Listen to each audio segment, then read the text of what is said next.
Have you guys heard the one about the 19th century bishop that was trying to convert Zulu people to Christianity and they wound up changing his mind about the Bible? This old white dude here is Bishop Colenso, and he was in South Africa, um, helping, colonize or convert folks. And he's working with the Zulu people, and they were kind of digging. They were kind of like, okay, the love and like Jesus loves us and God. They're like, we're into it.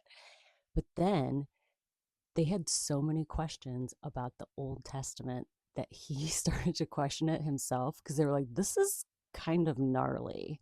Because if you aren't familiar, the Old Testament, I mean, it's gnarly. Like, we're talking like first season Game of Thrones style stuff going on. We're talking incest, polygamy, um, child murder, sacrifice.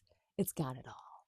So he was working with a translator trying to translate the Bible into Zulu when one of the translators, when they were doing the book of Exodus, when they get to the parks, if you don't know, in Exodus, I think it's 2021, discusses um, pretty much justifying slavery and hurting slaves and treating people as property. And it's like, well, you can hit them, and if they're still around after 2 days, it's okay. Like, it's nuts. So the translator tells Bishop Colenso, they're like, this is actually damaging my soul to, write this and to know that the God you told us about would say such things.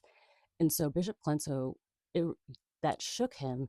And to me, this is why the story is so interesting, because somebody usually in that stances usually will double down and just be like, well, if you don't believe, then you don't know. Instead, he really questioned this, and he ended up writing a book that was about the Pentateuch and Joseph, the book of Joseph. And the Pentateuch is the first 5 books in the Bible.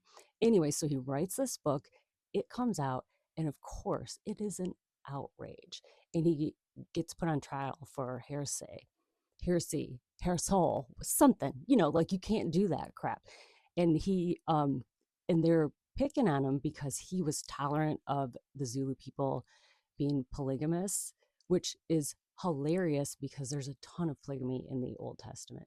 But this is one of the rabbit holes that we've gone down going through the 19th century book, the Women's Bible, which kind of, chops up the patriarchy in the Bible. And there's so many cool 19th century things. And for some reason, this Bishop Colenso story is so fascinating, not necessarily because it's about feminism, but I had never heard stories about some of these missionaries that went and just tried to force their religion on people. I'd never heard stories of how some of them actually listened to the people they were talking to. So if you do get a chance, look them up. I think the book is actually available. It might be on the Gutenberg Project, but um, yeah, Bishop Colenso, man, the Zulu people were like, look, we're down with this, like, love God, but what's up with the Old Testament? So check it out.